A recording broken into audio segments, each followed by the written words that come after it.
Vamos a dar inicio a nuestra reunión número 237 del Grupo de Interés Cultural de Sesimín, citada para 26 de noviembre a las 6 de la tarde. ¿Qué hay detrás del conflicto Ucrania-Rusia? Y nuestro invitado es Alfonso López Caballero y la moderación la va a hacer Rafael Rincón Ordóñez. Muy corto el resumen que me dio Alfonso López Caballero. Estudió Relaciones Internacionales en Georgetown University. Hizo máster y estudios de doctorado en Economía en Columbia. Alfonso ha sido embajador, creo que en 9 países, pero pues él me dijo que en Francia, Canadá, Inglaterra y Rusia. Por eso la propiedad que tiene para hablar de este tema, porque creo que fue el último país donde estuvo embajador.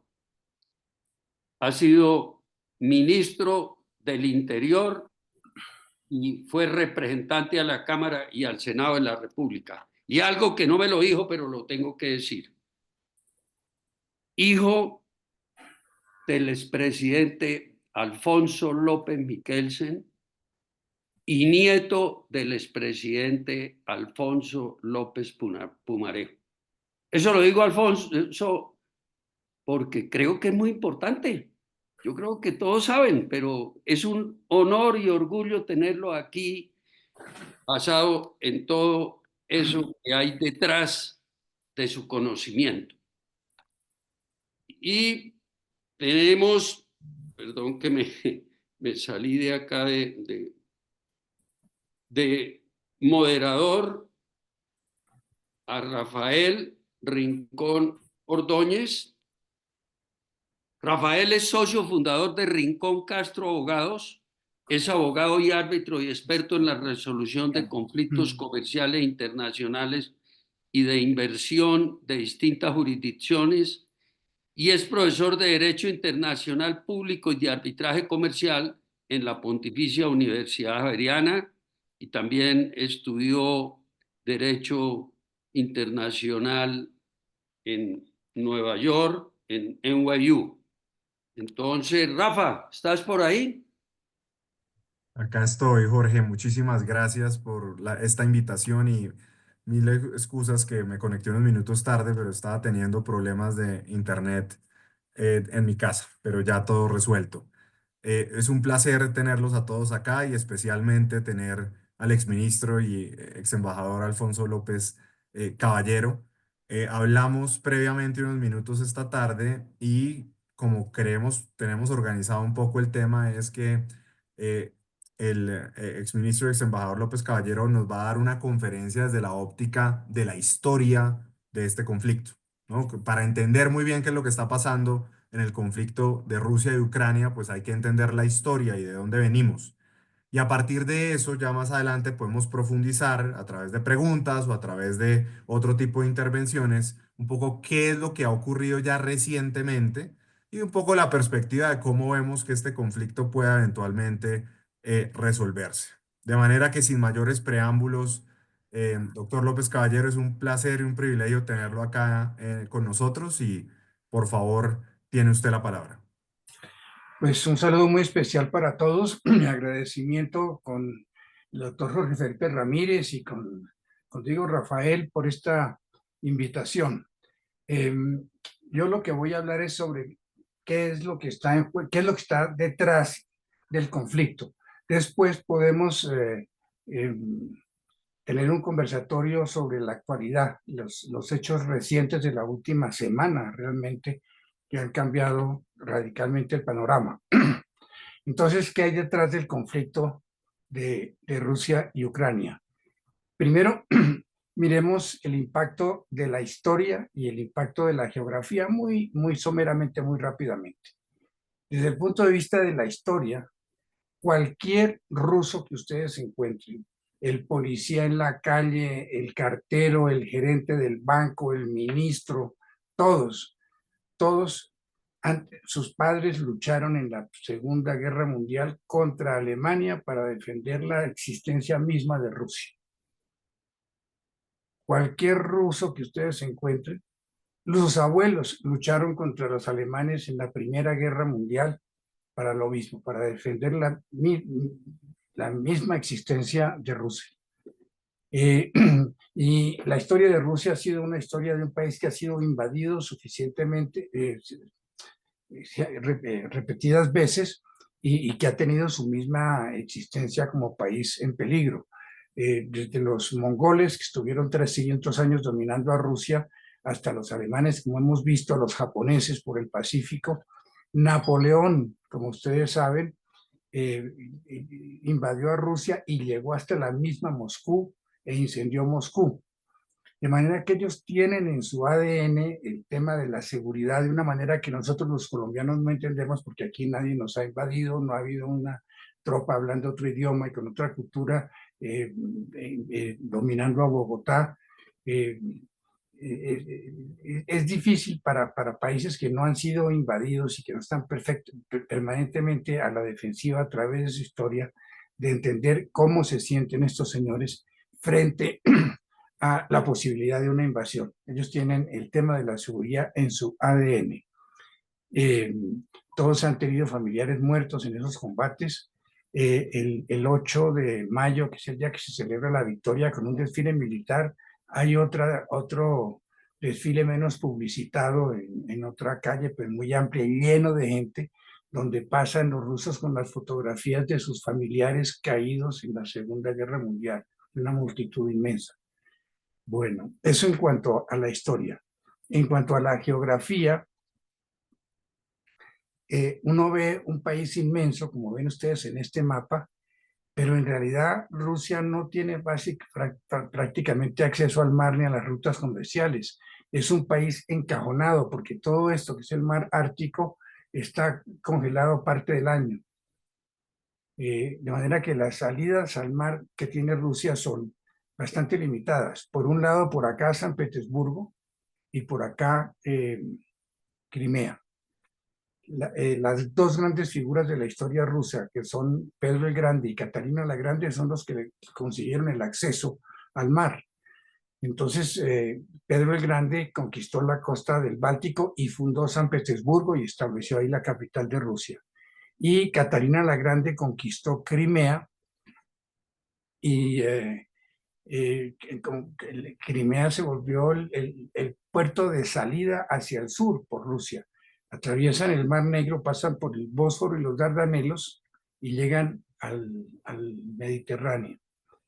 Aquí es importante tener en cuenta, por ejemplo, la importancia de Crimea para Rusia. No la van a entregar nunca, esa es su salida a las rutas comerciales.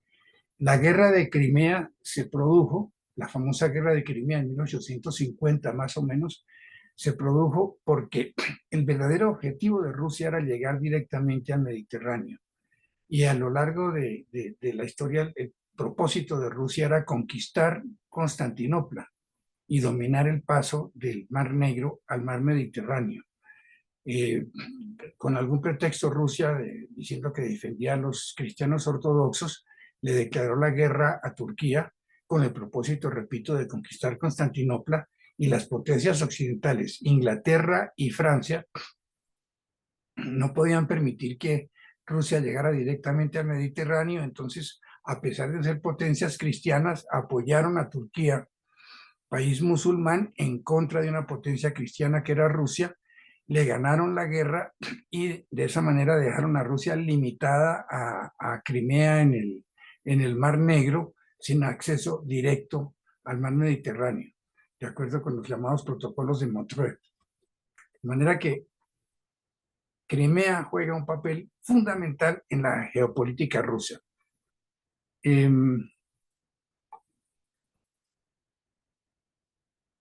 Bueno, aquí se aprecia Crimea y la salida al Mediterráneo. Este es otro punto, sitio de conflicto. Por cierto, entre paréntesis, cuando hubo la guerra entre el Japón y Rusia en el año 1905, lo que posteriormente sirvió como uno de los detonantes de la Revolución Rusa, Rusia tuvo que trasladar su flota del Ártico hasta el mar del Japón. Es decir, la flota del Ártico la flota del Ártico que quedaba por aquí tiene que dar toda esta vuelta, darle la vuelta al mundo prácticamente. Tardaron algo así como 5 meses en darle la vuelta al mundo y llegar hasta este estrecho en el mar del Japón, y allá acabaron los japoneses. Pero es una historia impresionante, un recorrido alrededor del mundo para mandar refuerzos a luchar contra los japoneses.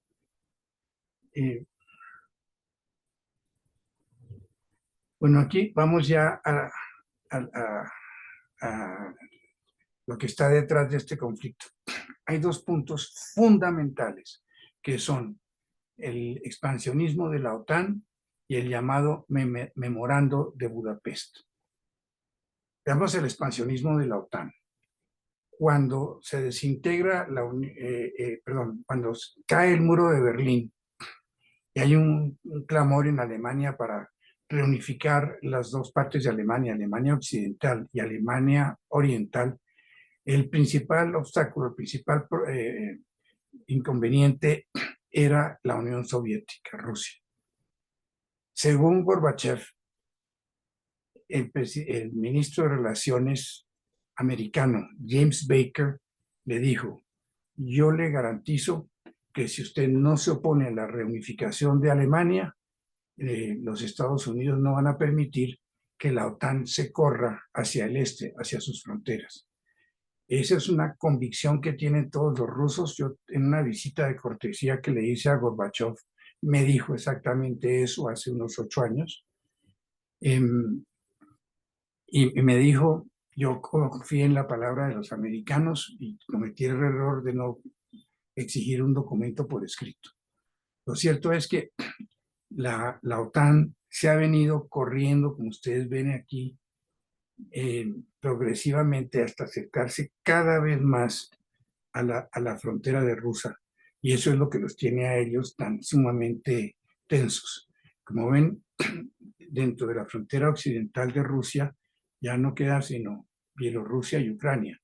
Eso es lo que esto queda dentro de la llamada Gran Llanura Europea, o sea que no hay ningún obstáculo natural que proteja a Rusia, los puntos neurálgicos de Rusia, que son básicamente Moscú y San Petersburgo. La estrategia de Rusia siempre ha sido buscar la distancia para garantizar su seguridad, la máxima distancia de sus puntos neurálgicos, y por eso para ellos Bielorrusia y Ucrania son 2 colchones de seguridad importantísimos.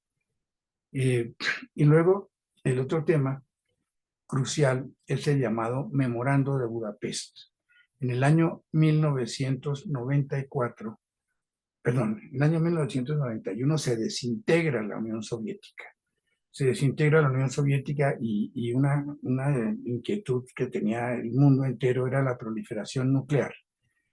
La mayor parte de las bombas nucleares y la capacidad nuclear de la Unión Soviética, que estaba fuera de Rusia, estaba en Ucrania.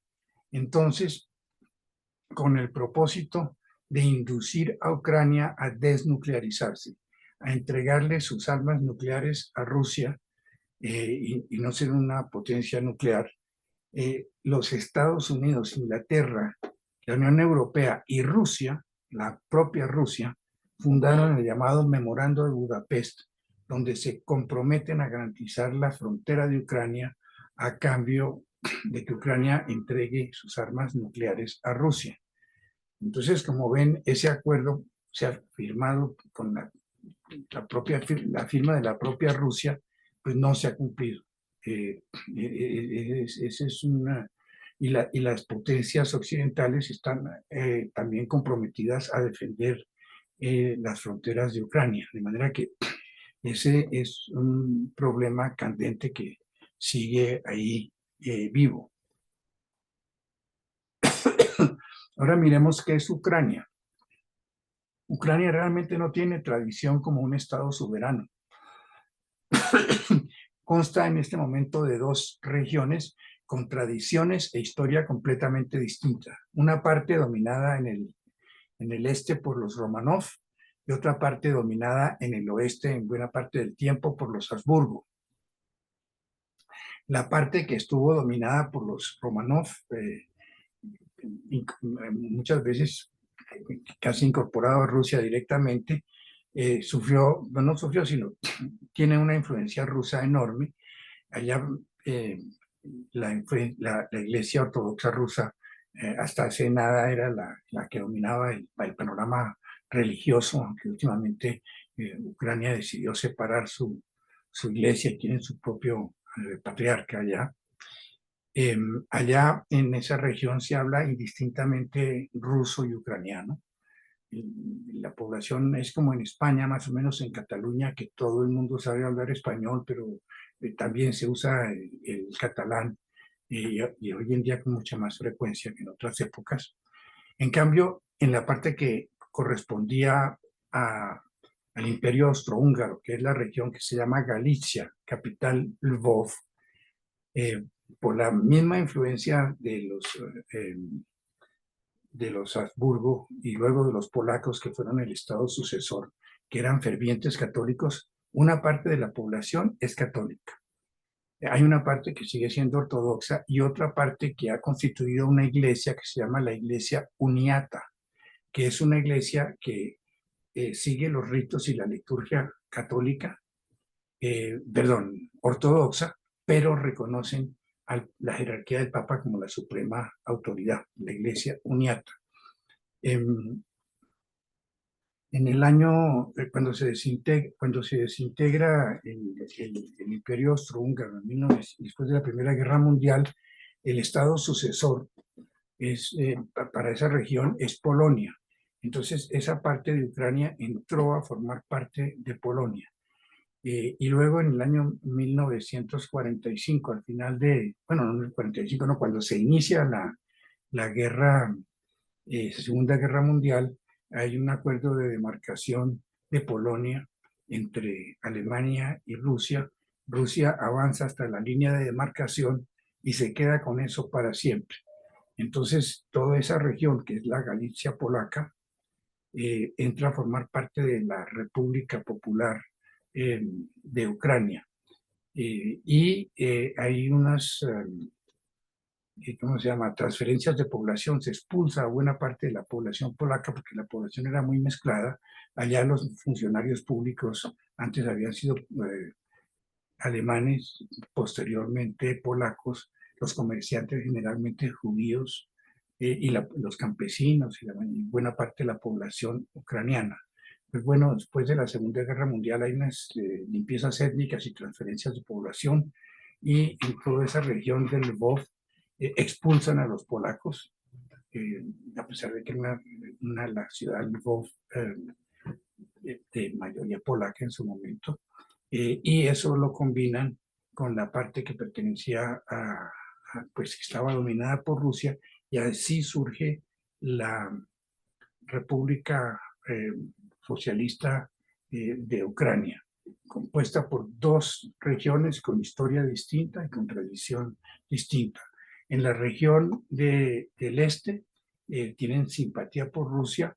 El 30% de la población tiene como su lengua materna el ruso, el 80% de la población es completamente bilingüe, y hay un porcentaje en la región que se llama el Donetsk, que es la parte extrema oriental que limita con Rusia, donde la población es de etnia rusa, más o menos entre el 12 y el 15% son étnicamente rusos. Entonces, vemos el desarrollo y cómo hemos llegado a la situación en que estamos. En el año 1989 cae el muro de Berlín. En el año 1991 tiene lugar la reunificación alemana, en la que, según Gorbachev, él no intervino, pero le garantizaron que la frontera, que la OTAN no se correría esas sus fronteras. En el año 1999 se rompe ese compromiso y la OTAN inicia su expansión hacia la frontera rusa y entonces incorporan en la OTAN a países que antes formaban parte del llamado Pacto de Varsovia, que era la contraparte de la OTAN. Entonces, Polonia, Checoslovaquia, Hungría, no recuerdo si en ese momento Rumanía, entran a formar parte integral de la OTAN. En el año 2004 ocurre algo sumamente delicado desde el punto de vista ruso y muy doloroso para Rusia, y es que incorporan en la OTAN ya no a países que eran satélites de Rusia, sino que habían formado parte integral de la Unión Soviética. Y se incorpora dentro de la OTAN a los 3 países bálticos, Lituania, Letonia y Estonia, que están directamente encima de, en la costa báltica, encima de San Petersburgo. Para los rusos esto constituía una amenaza existencial, pero en ese momento Rusia estaba en muy malas situaciones. Cuando se desintegró la Unión Soviética, en Rusia no había empleo, la economía estaba en crisis, estaban muy débiles, no, era la época de Yeltsin, no tenían cómo reaccionar. En el año 2008,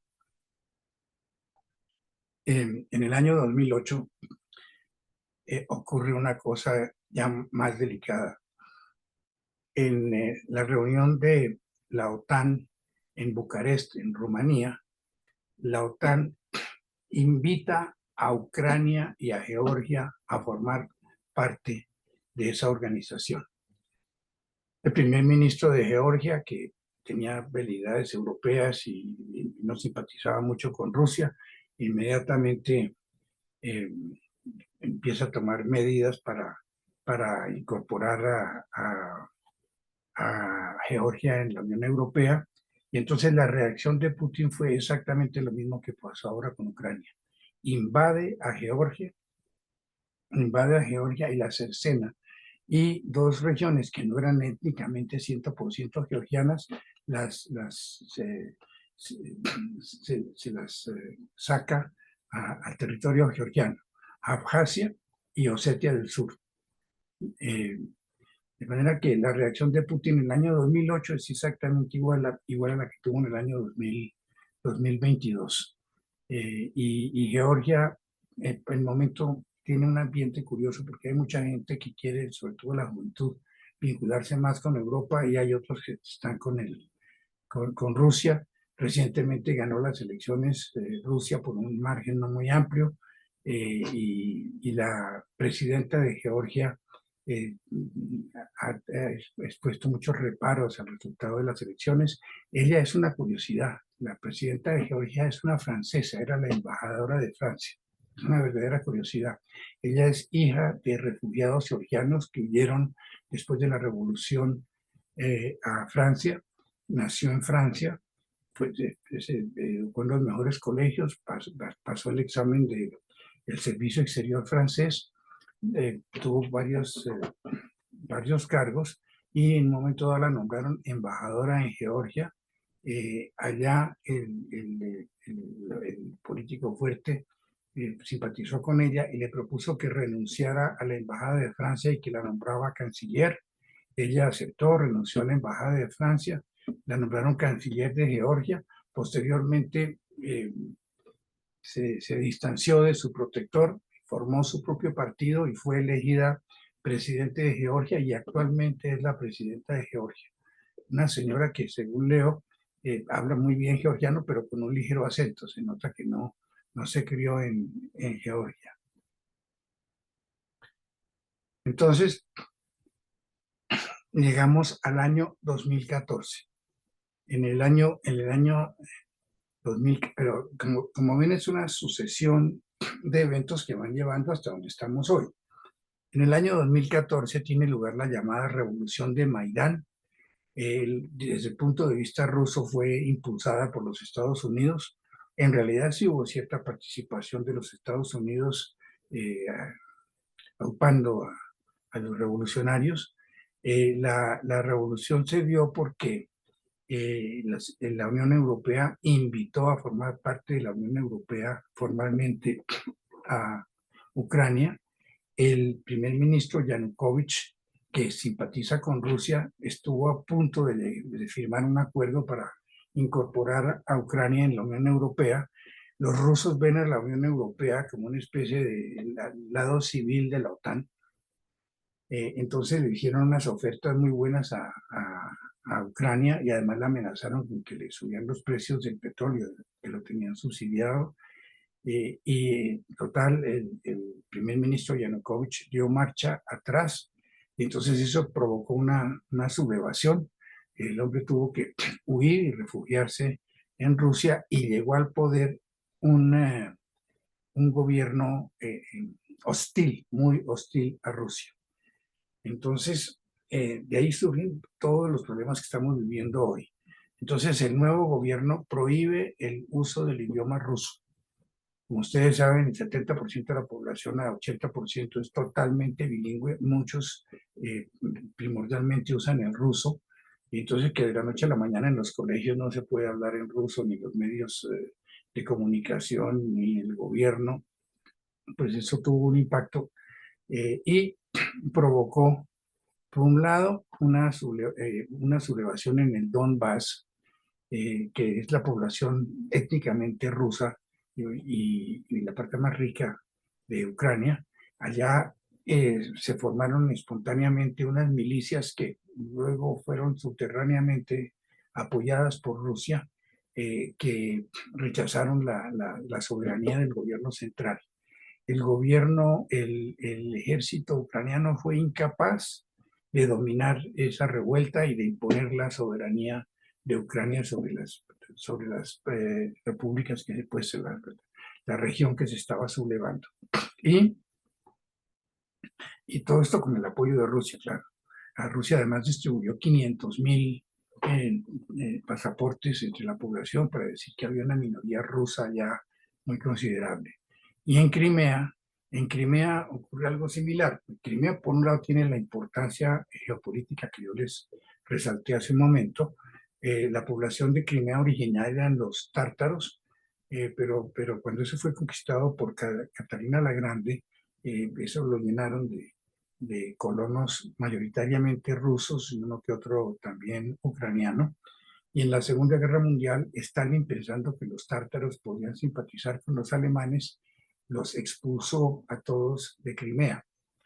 Solamente en la época de Gorbachev pudieron volver algunos. Y la composición étnica de Crimea hoy es algo así como 65% rusa, 20% ucraniana y el resto tártara. En que Crimea pues tiene la base naval más importante de la Unión Soviética primero, y después de Rusia cuando se desintegró la Unión Soviética. Khrushchev, que era un ruso nacido ruso de Crimea, en el año 1956 le cedió la administración de Crimea de Rusia y la pasó a Ucrania. Eso no tenía ninguna consecuencia en ese momento. Es como si hoy un municipio de Chocó pasa al departamento de Antioquia. Es el mismo país. Pero cuando se desintegra la Unión Soviética y se convierten en dos países distintos, pues eso ya tiene una implicación mucho mayor.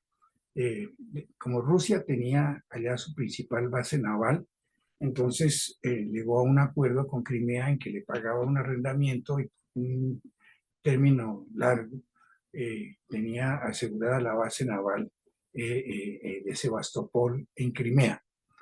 Cuando llega este gobierno hostil a Rusia, entonces, bueno, primero pues prohíben el uso del idioma ruso. Luego empiezan a discutir si van a expulsar a los rusos, si los van a dejar ahí o si les van a subir el arrendamiento hasta un punto que no es aceptable para Rusia, o incluso llegaron a hablar de cederle una tierra a los americanos para que pusieran una base naval al lado de la base de Sebastopol. Entonces Rusia propicia una revolución en Crimea No se puede decir que Rusia invadió a Crimea porque Rusia ya estaba ahí.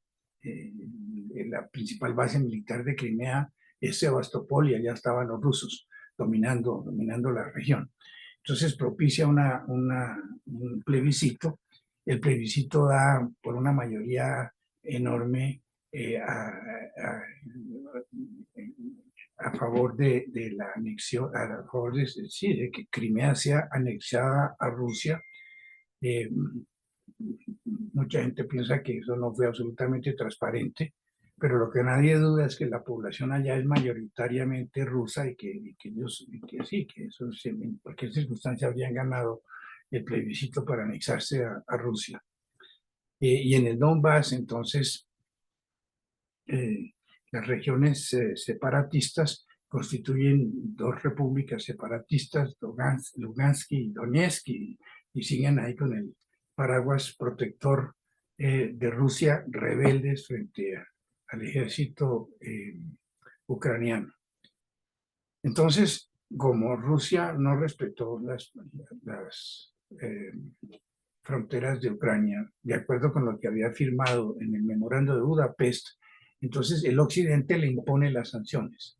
Entonces, desde el año 2014, Rusia se encuentra con toda clase de sanciones por parte de las potencias occidentales en protesta por lo que no han cumplido con su acuerdo en el memorando de Budapest, pero como ustedes ven, por lo que yo les he mostrado, no hay la menor posibilidad de que mientras Rusia tenga fuerza, entregue a Crimea, porque Crimea para Rusia es geopolíticamente algo absolutamente indispensable, su salida al sur.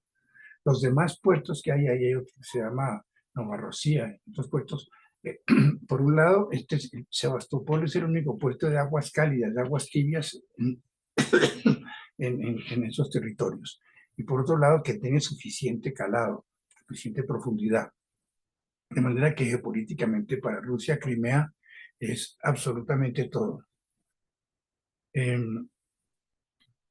Aquí simplemente doy algunas referencias por si ustedes quieren anotar de personas importantes que han manifestado que es un error estratégico de parte de la OTAN extender su frontera hasta Rusia y meterse prácticamente en las narices a Rusia, que eso lo que va a hacer es antagonizar a Rusia y que por el contrario, todo esto, este señor se los buscan lo buscan en YouTube, los oyen a todos ellos expresando más o menos la misma idea, que el verdadero rival de los Estados Unidos es China, que los Estados Unidos lo que tienen que hacer es atraer a Rusia hacia su lado para que los ayude a contener a China. En realidad lo que se hizo fue todo lo contrario y ya es de una manera irreparable. Rusia cayó como una pera madura en manos de China, que es el verdadero rival estratégico de los Estados Unidos.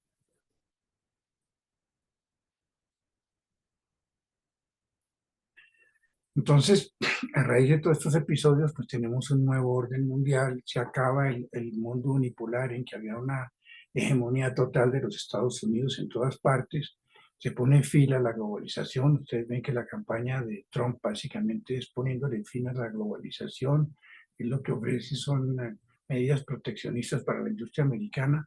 Se generan nuevas alianzas. Hoy día hay una alianza de facto muy fuerte ya entre Irán, China y Rusia en contra de los Estados Unidos. Se presentan nuevas confrontaciones. Rusia tenía una relación muy fluida con Alemania, al punto que Alemania dependía para sus necesidades energéticas en un 50% del gas ruso. Pues bueno, ahora esa relación armoniosa se ha roto. Incluso Alemania ha tomado unas actitudes sorpresivas, porque Alemania después de la Segunda Guerra Mundial y el Japón igual quedaron traumatizados y se volvieron unos países por antonomasia pacifistas, nunca tenían sus ejércitos fuera de sus fronteras y tenían, en el caso del Japón, la misma constitución les prohibía hacer eso. Y entonces, a raíz de todo esto, han implementado tanto Alemania como el Japón sus presupuestos militares Alemania, inicialmente renuente a una confrontación con Rusia, finalmente autorizó que se utilizaran sus tanques Leopard contra Rusia, y aumentó considerablemente su presupuesto militar, y hoy día tiene una posición antagónica con Rusia que había sido superada antes. Y entonces todo esto ha terminado también con un deterioro en la hegemonía del dólar. El dólar era la moneda mundial en reemplazo de la libra esterlina y estaba respaldada por el patrón oro.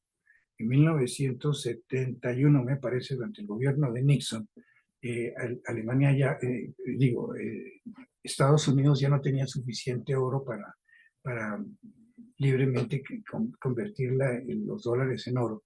Entonces se eliminó la convertibilidad en oro, y para reemplazar eso, en cierta manera, para garantizar una demanda mundial de dólares, se llegó a un acuerdo con Arabia Saudita, la principal potencia productora de petróleo y con influencia en los grandes países productores al lado, que son los Emiratos y los países del Golfo, en que Arabia Saudita se comprometía a que el oro se negociaba exclusivamente en dólares, y a cambio de eso los Estados Unidos garantizaban su seguridad y garantizaban sus fronteras. Bueno, eso, por un lado, Arabia Saudita ya se salió de ese acuerdo, hoy en día forma parte de los BRICS, que quieren organizar su propia moneda, y muchos países que no tienen una relación muy cálida con Estados Unidos han visto que los Estados Unidos instrumentalizan su moneda en relación con sus objetivos políticos y sus conflictos internacionales. Entonces han decidido deshacerse de los dólares. Entonces el dólar sigue siendo la principal moneda de reserva en el mundo, pero el mayor tenedor de dólares y de deuda pública norteamericana es China, y China está en el proceso de deshacerse de sus dólares y reemplazarlos por oro, y deshacerse de las bonos del Tesoro americano y las deuda pública americana que tiene como reserva para los yuanes. Y muchos otros países están en un proceso similar, no necesariamente países absolutamente antagónicos, sino como una precaución están reduciendo la parte de sus reservas internacionales que están en dólares, y algunos están buscando alternativas al dólar para sus transacciones. De manera que la otra cosa que hemos visto es el deterioro de la hegemonía del dólar.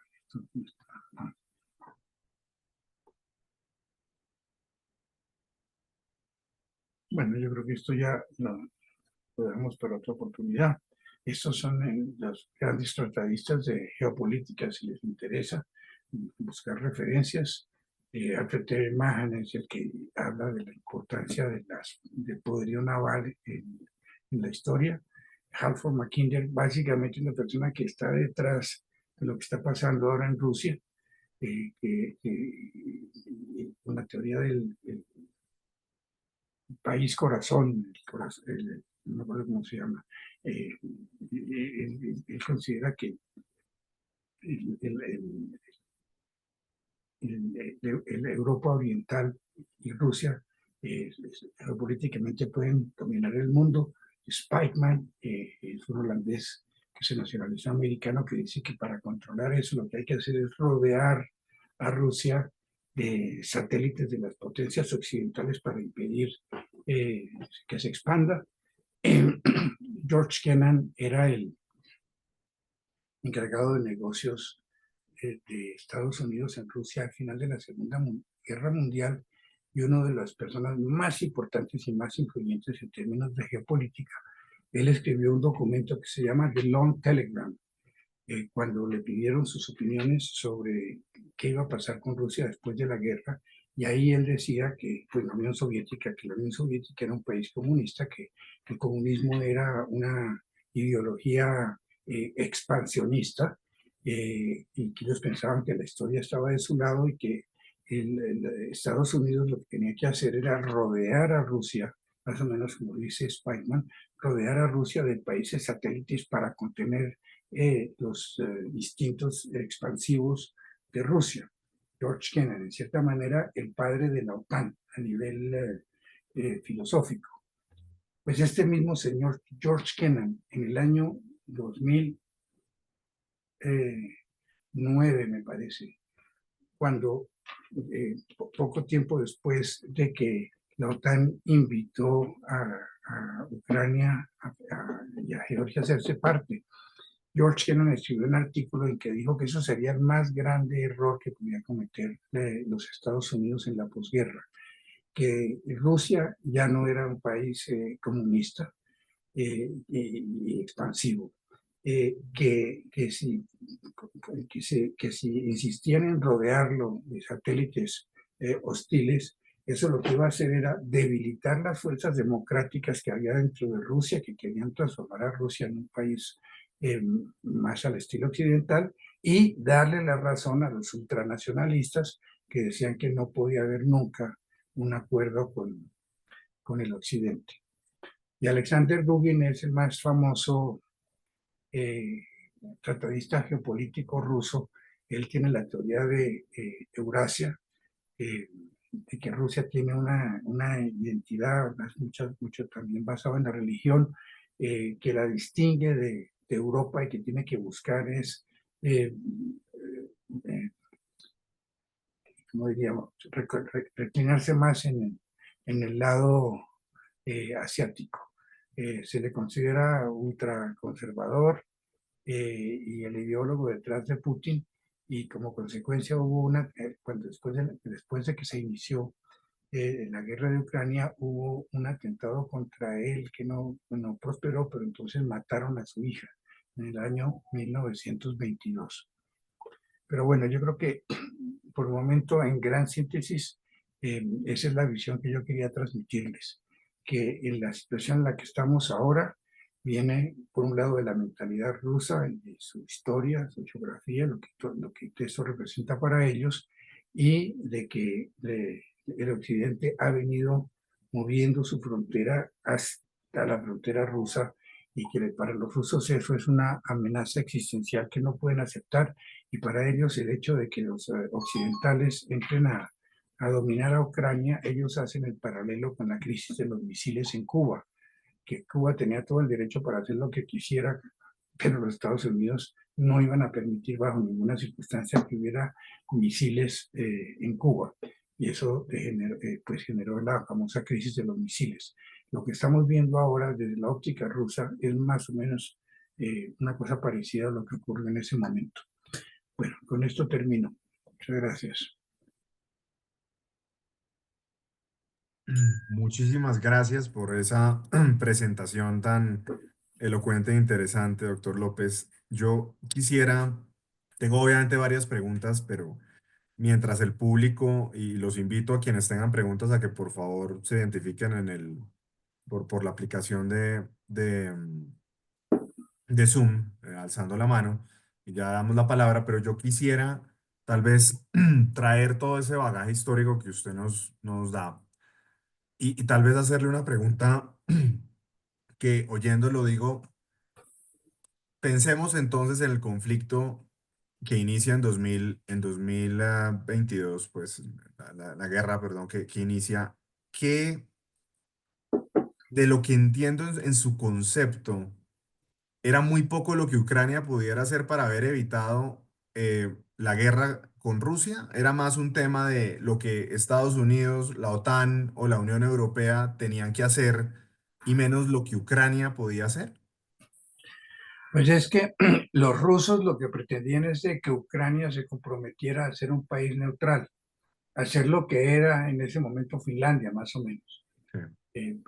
Para los rusos lo fundamental era eso, por encima de todo, que Ucrania no entrara a formar parte de una alianza militar hostil, como es el caso de la OTAN.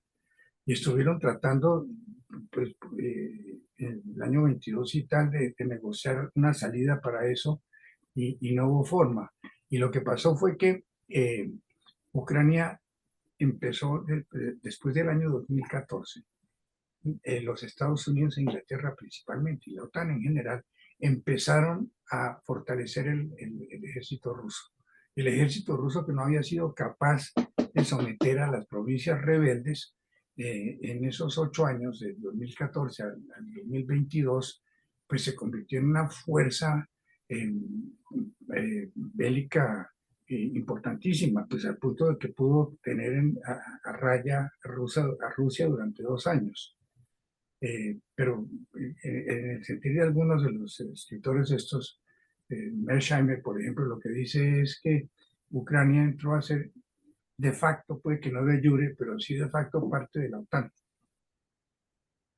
Y en esa línea, si entendemos que dependía mucho de esa posición política y estratégica que asumiera Ucrania, cuando uno oye, por ejemplo, a quienes de alguna forma tienen una visión, si se quiere, más pro-occidental o por lo menos un punto de vista distinto, citan normalmente dos argumentos. Le dicen, mire, primero, hay que reconocer que ya hay un derecho de autodeterminación de los pueblos en estos países y en estas naciones satélites que ellas mismas, uno, han considerado que el sistema democrático es el sistema preferible, pues, o su sistema preferible de gobierno, y la gran mayoría de la población de esos países, digamos que eran antiguos estados satélites de la Unión Soviética, pues prefiere ser mejor o parte de la Unión Europea o parte de la OTAN antes que estar bajo esa esfera de influencia rusa. Y entonces, pues desconocer eso podría dar lugar pues, de alguna forma se estaría desconociendo la voluntad popular de esos estados en pro de un beneficio hacia Rusia que sería, por así decirlo, antidemocrático, ¿no? Y quisiera conocer un poco su visión de ¿qué tan cierto es eso? Es decir, ¿qué tan cierto es que esos estados satélites o que las poblaciones de esos estados satélites en realidad se miran más hacia Occidente y menos hacia Rusia? Bueno, en algunos casos, desde luego, por ejemplo, los bálticos que quedan encimita de Rusia y tal, odian a los rusos, a pesar de que, curiosamente, por ejemplo, un país como Letonia, el 30% de la población es rusa. Eh, en un momento dado, el alcalde de Riga, la capital, era de origen ruso. Pero bueno, allá no quieren a los rusos. En Ucrania, en la parte occidental, querían a los rusos.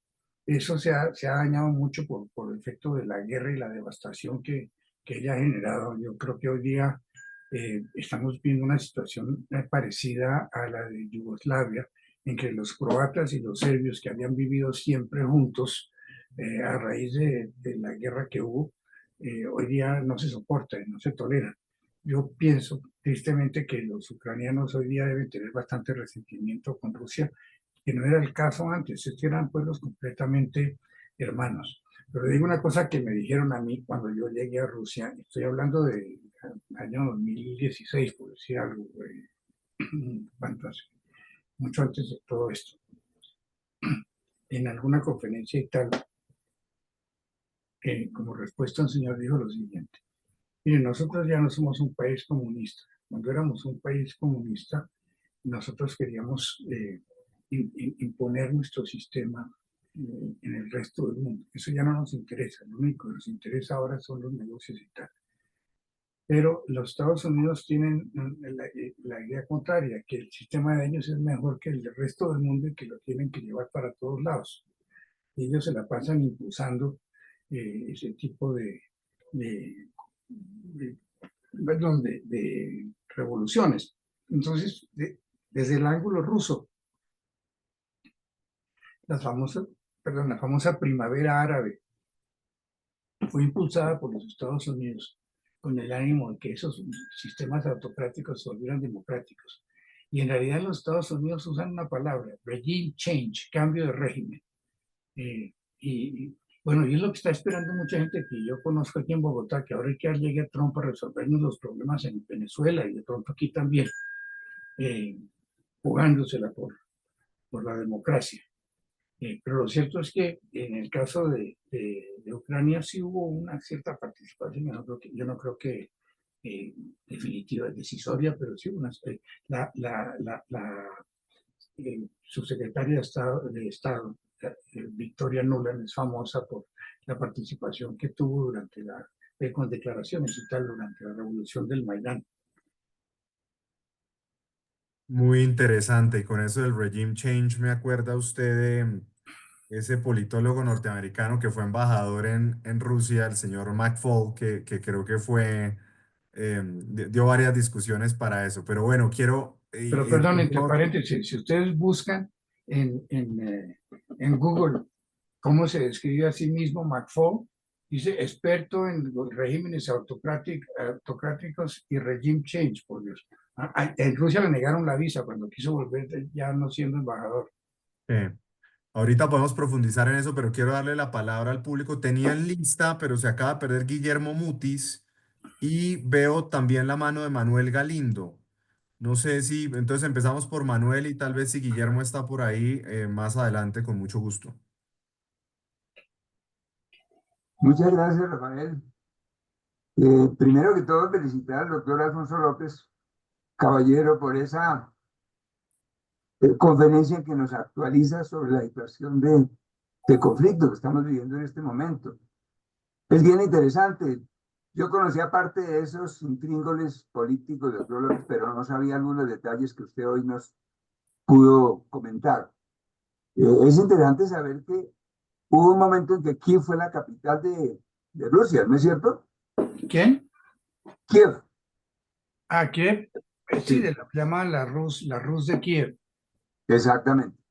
Entonces, como estamos viendo, este conflicto tiene orígenes muy antiguos, raíces tremendamente antiguas, y es triste esa manera como los países, por esas diferencias de diferentes regiones y grupos raciales, se enfrentan en este tipo de conflictos. Recuerdo, por ejemplo, todos sabemos cómo en la India había la lucha entre los de la religión hindú y los musulmanes, razón por la cual finalmente Pakistán se liberó, digamos, y se convirtió en un país diferente, musulmán, frente a la India en general, que era de la religión hindú. Entonces, en este tema, doctor López, muchas personas consideran que hay una parte, sobre todo la parte oriental y sur de Ucrania, que tiene profundas raíces rusas.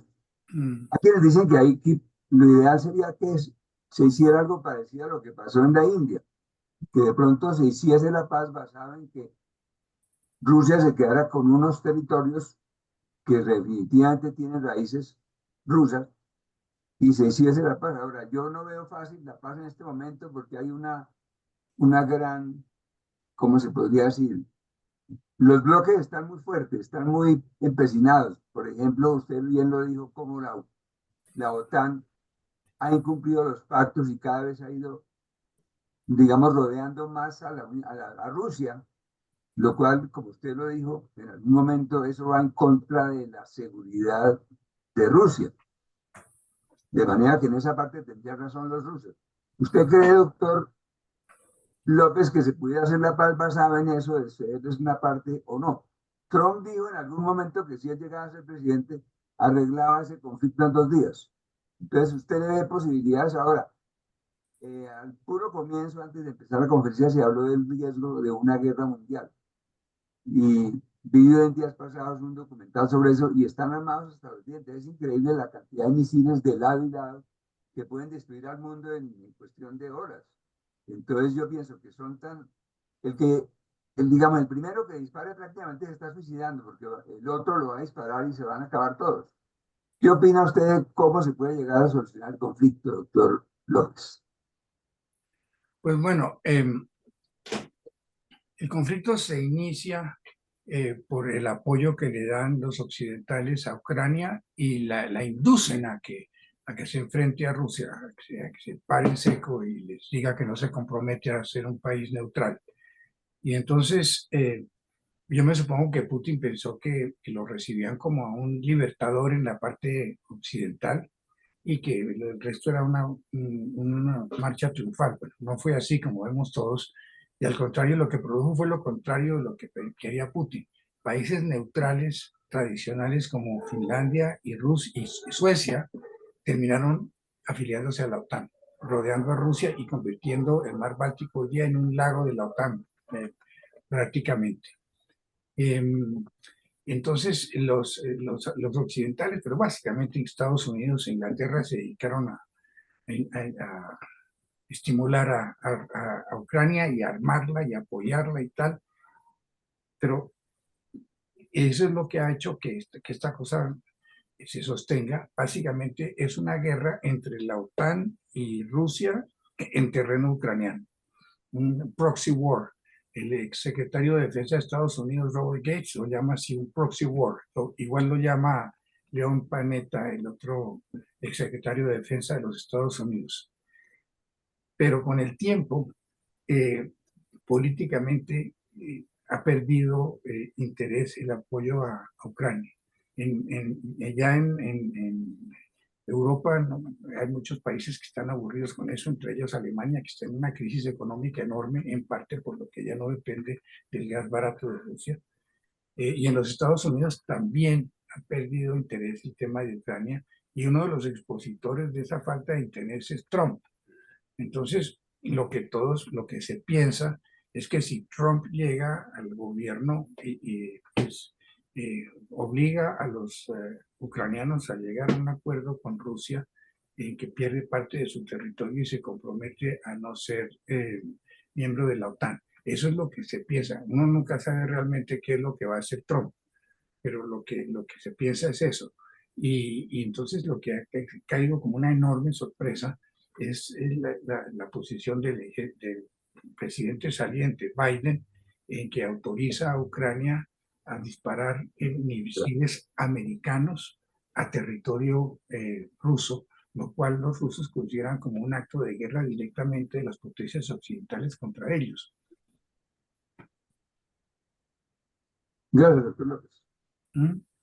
Pues, sin duda estamos en una coyuntura bien compleja. Quiero darle la palabra ahora al internacionalista estrella del grupo, al doctor José Luis Ramírez, y después al doctor Guillermo Mutis, que ya lo veo conectado nuevamente.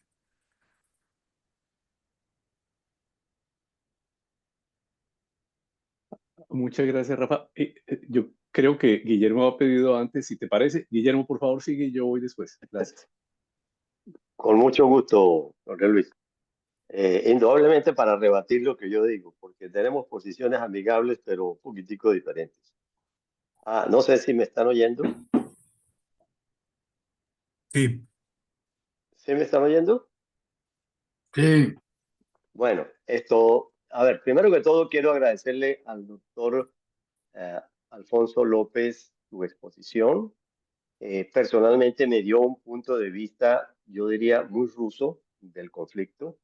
Y creo que aprendí bastante y tiene toda la razón. O sea, hay una historia que no conocemos quienes vivimos en el occidente, y el doctor López, con su gran inteligencia y conocimiento, ha podido, habiendo vivido allá y una buena observación, no solamente anotarlo, sino hoy, gracias a Jorge y su programa, pues que lo podamos compartir, por lo cual le agradezco mucho ese punto. Mi punto de vista, doctor López, va a ser un poquito diferente. Yo vivo en Estados Unidos hace bastante tiempo y posiblemente va a oír de mí un punto de vista más americano. Pero bueno, eso es importante o es interesante en el conflicto de las ideas. Yo voy a empezar por eso que el doctor López dijo de que la OTAN se expandió. Y voy a explicarlo de la manera como yo lo entiendo por lo que he leído. Y voy a ir un poquitico más atrás a cuándo se formó este conflicto entre Estados Unidos y Rusia. Estados Unidos y Rusia fueron aliados. Más aún, si no hubiera sido por la alianza de Estados Unidos con Rusia, Rusia hubiera sido invadida completamente por el régimen nazi.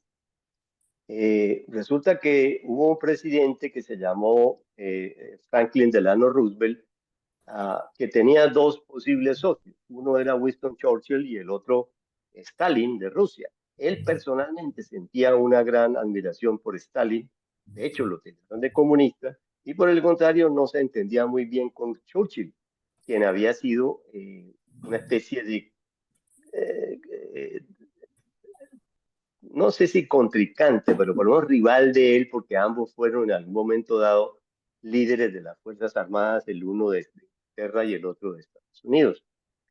Así que él siempre tuvo una gran admiración y una gran estima por Stalin, tanto que la reunión que ellos tuvieron los tres, de las cuales todos hemos visto una foto, se reunió en Teherán, sucedió en Teherán, al lado de Rusia, y el señor Franklin Delano, que ni siquiera podía caminar, se pegó ese viaje en aquella época cuando un jet no existía y había que ir en avioncitos de puerto a puerto.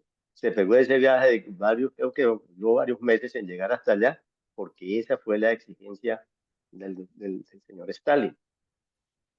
La Segunda Guerra Mundial, Rusia se pudo defender gracias a una cantidad de armamento, aviones, armas, municiones que Estados Unidos envió a través del norte del mar Ártico, ese que con mucha razón el doctor López dice que es difícil transitar, pues Estados Unidos por allá se metía hacia allá arriba para entregarle armamentos, y eso hizo que San Petersburgo no cayera en manos de los alemanes y eventualmente pudiera Rusia defenderse y crear su propia industria, pues que hoy en día tal vez es una de las más grandes del mundo.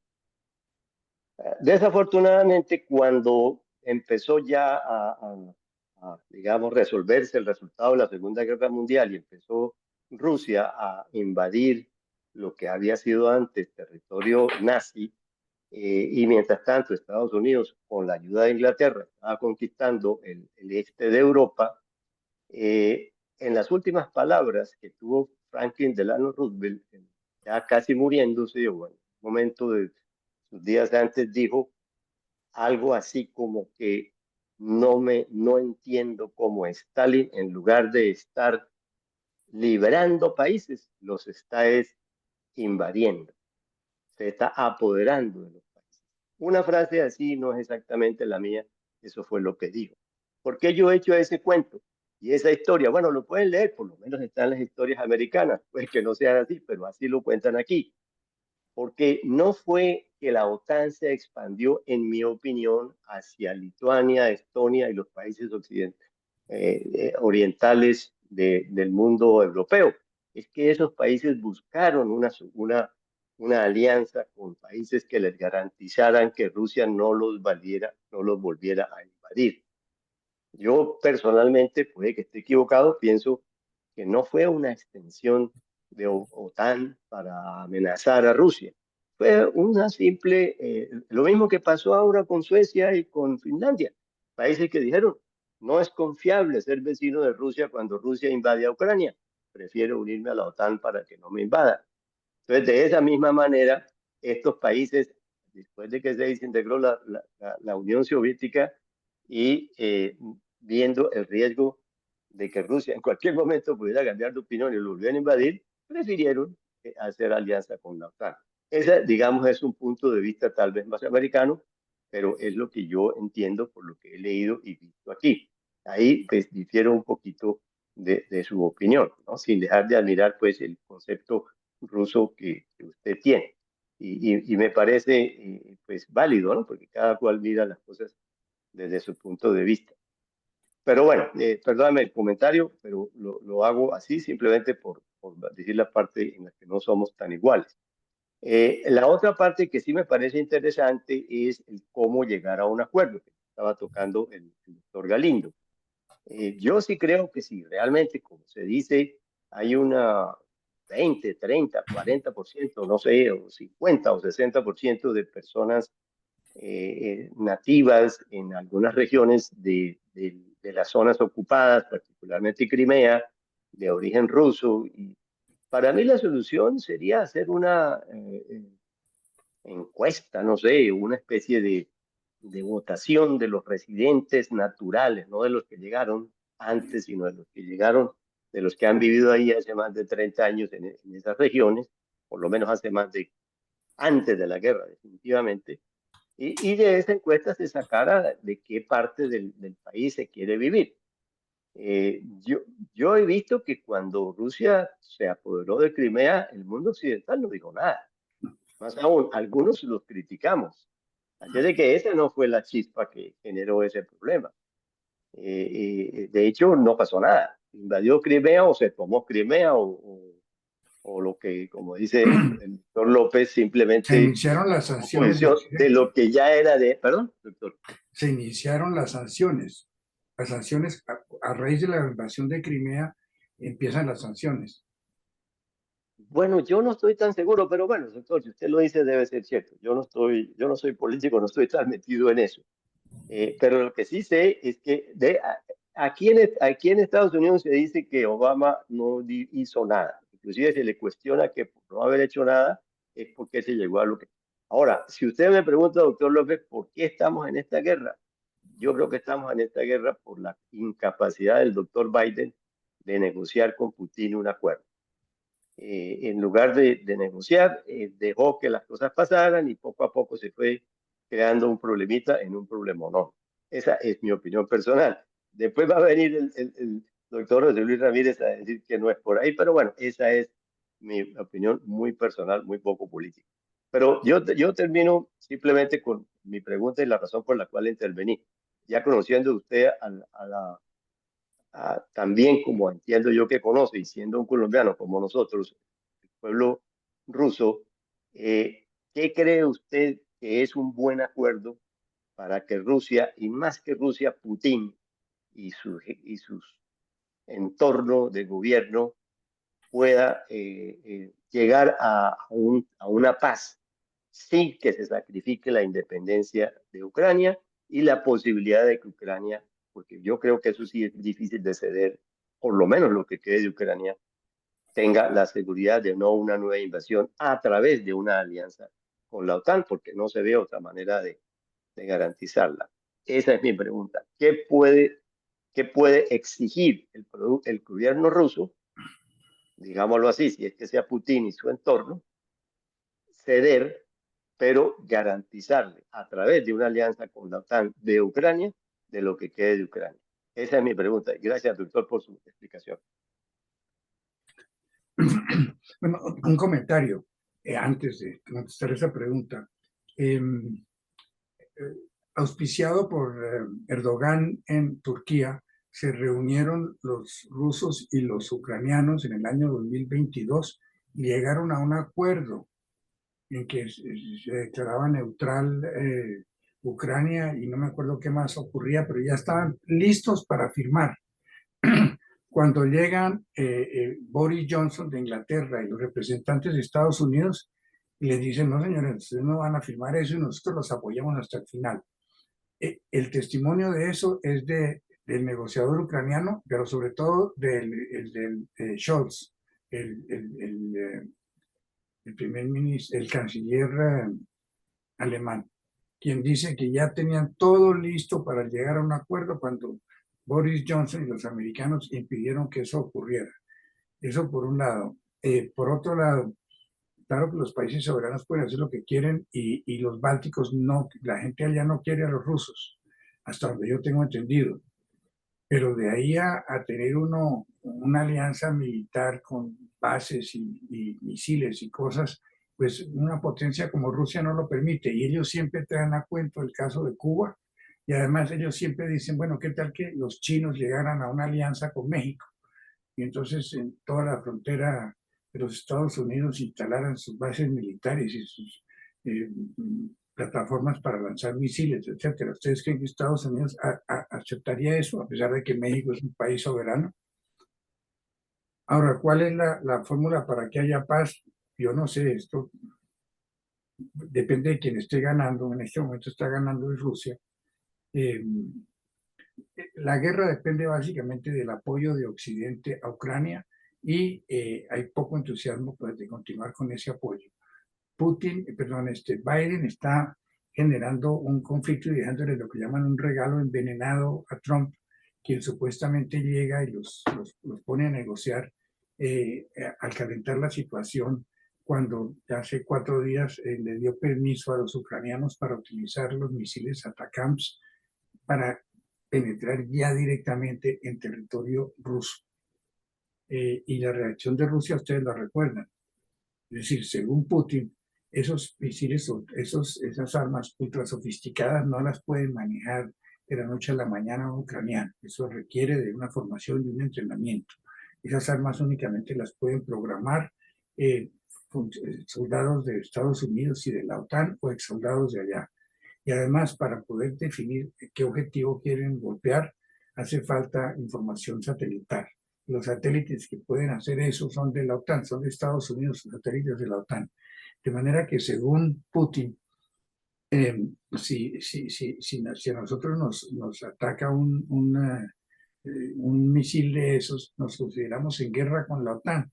Simplemente la OTAN desde territorio ucraniano nos está atacando.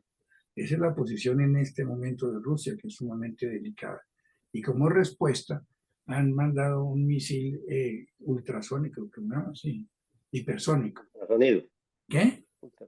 Sí, velocidad ultrasonido, por encima de la velocidad. Que tiene 10 veces 10 o 11 veces la velocidad del sonido, que hace, es una cosa inverosímil. Creo que en un segundo puede recorrer 3 kilómetros, una cosa así.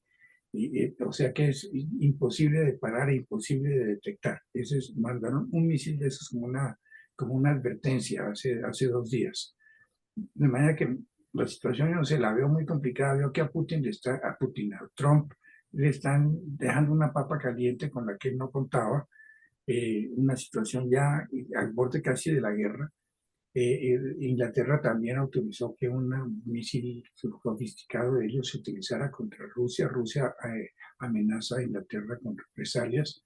El canciller de Francia dice que no descarta la idea de mandar tropas francesas a Ucrania. O sea que la situación se está calentando cada vez más y eso hace que sea cada vez más difícil negociar. Pero básicamente negociar depende de la actitud de Estados Unidos con relación de seguir sosteniendo a Ucrania. Básicamente eso es lo que define todo.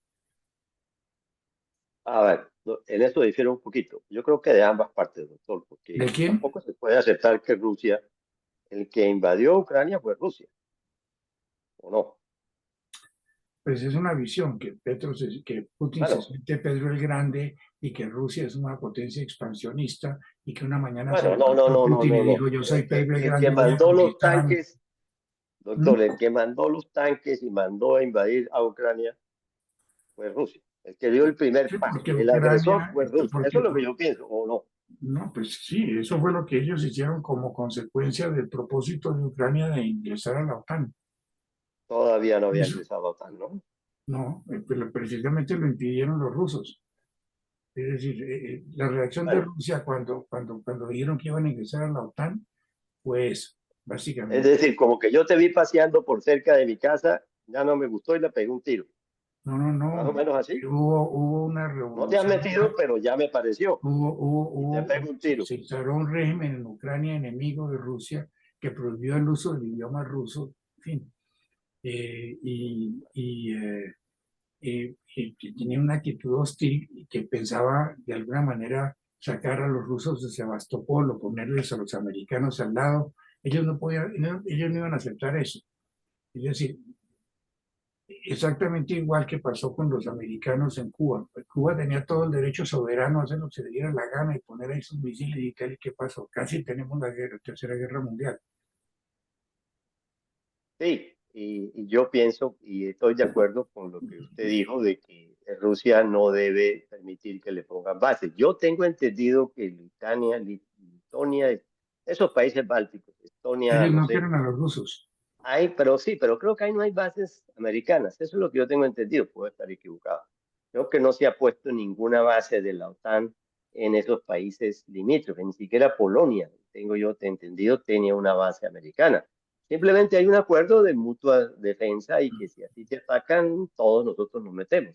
Pero tengo entendido que no hay ninguna base de misiles americana. Hace 10 días Alemania aceptó poner una base con soldados en Lituania, en las narices de Rusia. Eso es un acto ya sumamente hostil de parte de Alemania, con quien la relación con Rusia había sido muy fluida, pero al punto que dependían del gas ruso. Yo los, Bueno, Los pero gracias, invito, doctor López, le agradezco mucho su tiempo y el conocimiento que nos compartió. Muchas Solamente le gracias. digo una cosa. Si se ponen a buscar a Kissinger en Google, Kissinger fue de los primeros en advertir que la idea de incorporar a Ucrania en la OTAN era una mala idea, y que por la historia de Rusia, por la tradición rusa, por la geopolítica, por todo, que eso no era una buena idea y eso podía tener unas consecuencias graves. Se incorporó, bueno, se procedió en contra de lo que sugerían todas esas personas, Kissinger, George Kennan, el embajador Matlock, etcétera, a insistir en meter a Ucrania en la OTAN. Y se generó esta guerra que cambió completamente las cosas y ya se han vuelto irreversibles. Y el propio Kissinger cambió de opinión. Entonces, Kissinger en la cumbre de Davos hace un año y medio o dos, dijo pues, que él veía que Ucrania necesitaba una garantía de seguridad de la OTAN y llegar a algún tipo de acuerdo y que le garantizaba la OTAN las fronteras a Ucrania. pues, Muy buen punto. Gracias, doctor. muy interesante ese intercambio y Guillermo, un tema, hay un libro muy interesante que te puede ilustrar un tema sobre el surgimiento de la OTAN, no sé si lo conoces, que se llama The Wise Men, que es un poco la historia que Walter Isaacson y Malcolm Evans hacen de, digamos, ese aparato burocrático norteamericano de las 6 o 7 figuras más relevantes del mundo diplomático norteamericano en la creación de la OTAN y su relacionamiento con Rusia y con la Unión Soviética. Y lo traigo a colación porque buena parte de esos hombres que crearon el sistema y un poco el mundo después de la Segunda Guerra Mundial fueron los que después, como decía el doctor López, fueron muy críticos de esa decisión de finales de los 90 de hacer esa expansión hacia esos países. Obviamente están los puntos que tú señalabas de que pues, las poblaciones de esos nuevos estados querían o decidieron tener esa protección y demás, pero creo que el debate es bien interesante desde esa óptica y creo que ese libro ¿Cómo es el nombre? The Wise Men, de Walter De Isaacson. Washington. Muy recomendado porque creo que tiene una historia además de las interacciones de tanto Roosevelt como Truman con Stalin y un poco la lógica detrás de lo que el doctor López llamaba el Long Telegram o el telegrama largo de George Kennan, que es bien importante para conocer un poco esta historia. Pero bueno, te hemos tenido esperando, José Luis, Gracias. mucho tiempo y estoy seguro que tienes varios temas por traernos y después de José Luis, Gabriel León. No, por el contrario, mil gracias. Perdón, Rafa, por concederme la palabra, Jorge, como siempre, por este espacio que es muy agradable. Guillermo se va a llevar una grata sorpresa porque creo que vamos a coincidir en muchas cosas de las que él ha mencionado, tal vez una o dos que no coincido, pero en la mayoría sí. Pero lo más importante, tener al embajador López hoy acá con nosotros, porque el embajador López hace honor a su tradición familiar y es el conocimiento profundo que tiene de los temas. Yo recuerdo haberle escuchado algunas entrevistas cuando estaba en Moscú como embajador para la radio y era muy grato saber que había una persona con el nivel de conocimiento y de profundidad que él tenía, tanto por la historia de Rusia como el contexto geopolítico de lo que se estaba viviendo en la región. Por eso realmente es tan grato escucharlo hoy y lo que me fascinaría, si algún día se puede hacer, embajador, es poder algún día conversar esto personalmente porque creo que voy a aprender muchísimo más. Tengo algunas cosas, embajador, y tal vez eso es lo más grato, como decía Guillermo, de estos espacios, y es poder presentar esas visiones alternativas sobre el tema de lo que pasa en la guerra de Rusia y Ucrania. Con Rafa hacemos parte de un grupo de estudios internacionales precisamente donde hemos venido reuniéndonos desde hace 3 años y medio y desde el momento en que inició la guerra de agresión de Rusia contra Ucrania, eh, hemos hablado mucho de estos temas. Yo quisiera hacer unas breves referencias a algunos elementos históricos que usted mencionó y que son muy importantes tener en cuenta. En primer lugar, la idea de Ucrania como una de las repúblicas de la antigua Unión de Repúblicas Socialistas Soviéticas Y un hecho que no se puede olvidar ni soslayar, y seguramente usted recuerda, embajador, que es el tema del Holodomor, la famosa hambruna del año 1933, que fue ocasionada directamente por Stalin y en la cual se calcula que pudieron morir entre 1.5 y 13 millones de personas, la inmensa mayoría de ellos en Ucrania. Es decir, hay un sentimiento en Ucrania anti-ruso muy profundo, porque ya hay unos elementos que vienen de tiempo atrás y sobre todo la forma en la cual Stalin más directamente sometió al pueblo ucraniano en esa época. Entonces, ese como un tema que creo que hay que entender también para el sentimiento de lo que representó esto para los ucranianos y para algunos, hay toda una serie de discusiones y Rafa, que es mi maestro y especialista en los temas jurídicos, podría considerarse un genocidio. No estaba tipificado como tal en el año 33, pero aplicando los conceptos modernos eventualmente podría hablarse de ese tema. Sin embargo, como usted dijo, embajador, termina en el año 91 el tema de la Guerra Fría, se acaba con la Unión Soviética y se espera que todas y cada una de las ex repúblicas soviéticas puedan tener una vida independiente. Y esa era parte de la expectativa que se quería conformar. Sin embargo, desde el momento en que llega Putin al poder, Putin lo ha dicho, están todas sus declaraciones, que la tragedia más grande que ha vivido Rusia fue la desintegración de la Unión Soviética. Y ha repetido con frecuencia que quisiera volver, bien sea al imperio de la Gran Rusia o a la época de la Unión Soviética, y por un motivo en especial que usted también conoce bien, embajador, y es que Rusia tiene una economía similar a la de Italia o a la de Corea del Sur. Es decir, que para poder llegar a equipararse a una gran potencia, para poder jugar geopolíticamente frente a China, frente a los Estados Unidos, frente a los países de la Unión Europea, y ahora con este tema del sur global y la idea de los BRICS, Rusia tiene el ejército para poder hacerlo, pero no tiene el pulso, no tiene, perdón, la capacidad, el músculo económico para lograrlo. Y la única manera de recuperar ese poderío, y sobre todo desde el punto de vista económico, es volver a reagrupar las antiguas repúblicas soviéticas para que le permitan constituirse de nuevo como una gran potencia. Dentro de esa perspectiva, parte de la lógica va a las guerras que ha venido llevando a cabo desde que llegó al poder Vladimir Putin, quien, como sabemos bien, venía de ser el jefe de la inteligencia en Rusia. Y ha llevado ataques, ha tenido las guerras con Chechenia, que usted mencionó, Georgia, Osetia del Sur, con Azerbaiyán y otras de estas repúblicas satélite, donde tiene colocados algunos de autócratas que le reportan de forma permanente, y trató de hacer lo mismo. Lo que pasa es que no le funcionó con Ucrania, y de ahí la situación que se va a presentar en el momento en que viene junto a Yanukovych la situación del Maidán y el levantamiento popular que deja de lado o logra expulsar a un autócrata que estaba completamente subordinado a Moscú, tan así que cuando viene el Maidán y se logra que salga Yanukovych del poder, termina, como usted mencionó, en Moscú. Es decir,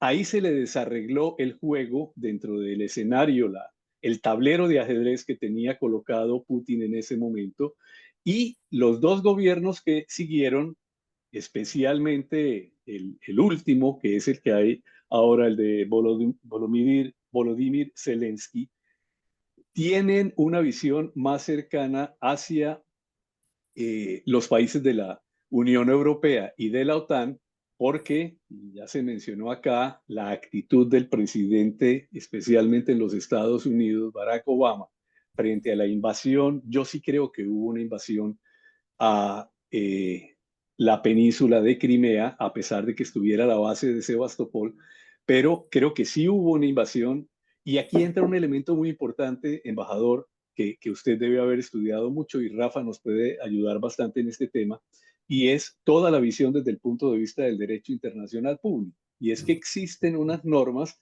desde la terminación de la Segunda Guerra Mundial, el nuevo orden que se crea, y esas reglas establecen una serie de parámetros y principios que tienen que respetarse, y uno de ellos es que no se pueden anexar territorios conquistados mediante la guerra. El hecho de que Rusia considere como propia la zona de Crimea, bien sea por motivos geoestratégicos, pero si es pertenencia de Ucrania, le pertenece a Ucrania. No puede ser invadida y menos aún anexada por parte de Rusia. Creo que es un tema muy importante que hay que tener en cuenta, al menos desde 2014, con respecto a Ucrania. En segundo lugar, durante el periodo de la administración Trump, vino un desabastecimiento militar por parte de los Estados Unidos frente a Ucrania, y eso dio pie para que una Ucrania debilitada militarmente y frente a lo que sentía en ese momento Vladimir Putin, era la posibilidad de invadir un país con un presidente, permítame la expresión vulgar, al que consideraban un monigote porque venía de ser el actor principal de una serie de televisión en la cual él, como actor humorista de televisión, llegaba a ser presidente de Ucrania. Resultó ser exactamente lo contrario. El país no se rindió.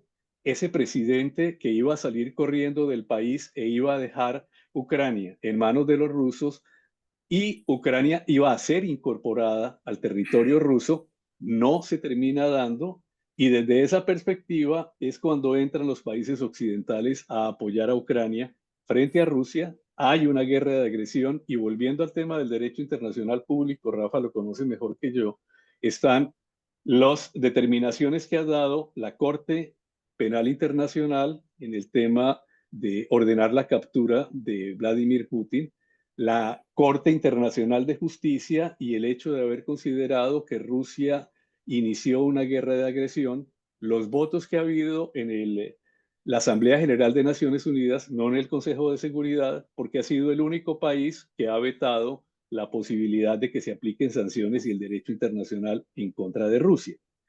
Además, daría para hablar muchísimos otros temas, el grupo Wagner, y usted sabe, estas acciones paramilitares que ha venido promoviendo Putin en distintas partes del mundo, están en África, estuvieron en Siria y han venido actuando en la guerra en Ucrania. Se han cometido delitos de lesa humanidad, se han cometido crímenes de guerra y otra serie de consideraciones jurídicas que habría que tener en cuenta hacia adelante. Pero ya para concluir, embajador, me preocupa muchísimo una cosa en este juego.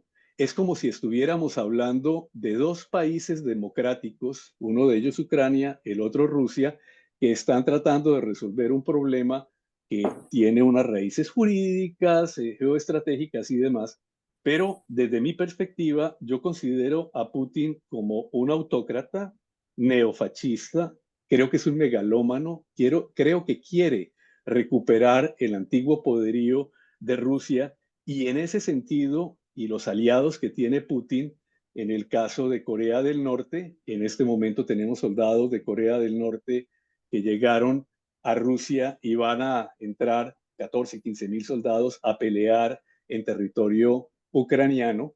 La cercanía con China, la cercanía con Fidel Castro, la cercanía con Nicolás Maduro, la cercanía que tiene con Daniel Ortega, y podríamos seguir con otra serie de gobiernos alrededor del mundo que demuestran el talante que tiene este personaje y lo que implicaría para el mundo.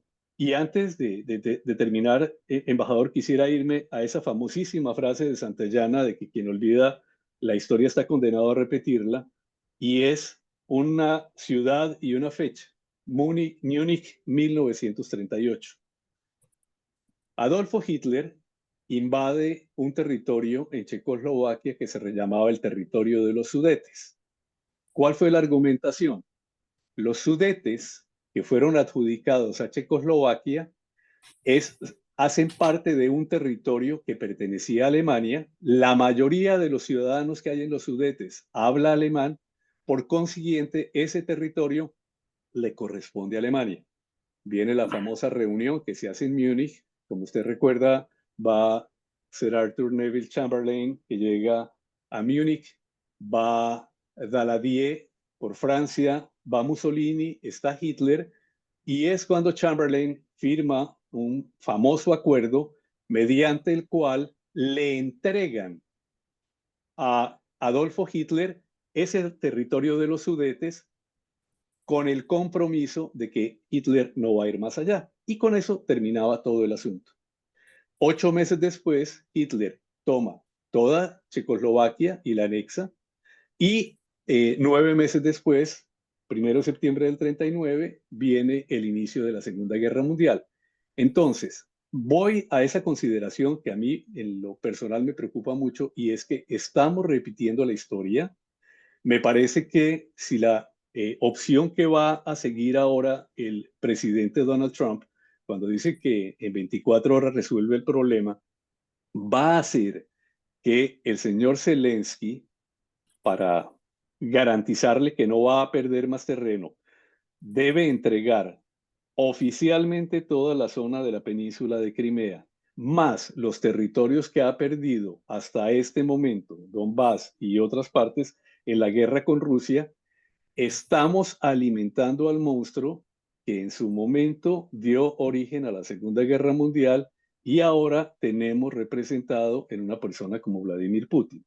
Todo esto puede ser una mera ficción, o de pronto creo yo que sí hay muchísimos elementos de realidad.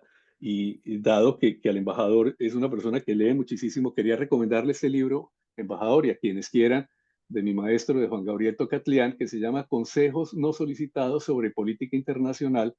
Creo que Juan hace unos comentarios muy, muy importantes sobre todos estos temas en general, y no desde una visión que favorece a los Estados Unidos, creo yo, con una visión mucho más amplia. Yo le ruego que me excuse por haberme extendido tanto, embajador, pero frente a una persona como usted, de verdad, créame que me siento tan motivado a poder expresarle esto, que lo hago y con muchísimo respeto. Le agradezco infinitamente el haberlo podido escuchar hoy. ¿No? Muy interesante. ¿Qué más puedo agregar?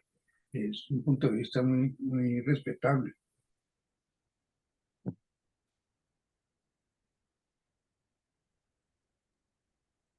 Perfecto, yo creo que entonces vamos tal vez con Gabriel León. Buenas noches. Bueno, agradecerle a Jorge Felipe, que es nuestro líder del grupo, y al doctor López por su magnífica exposición. Yo quiero hacer los siguientes aportes. ¿Por qué es esta guerra tan dura? Porque son dos pueblos que no se entienden. Veamos un poco la historia que ya han comentado varias personas. Cuando fue la revolución bolchevique, el único país que no quiso ser socialista fue Ucrania. Allá fue donde mucho tiempo estuvo el famoso Ejército Blanco, que eran los que no querían la revolución.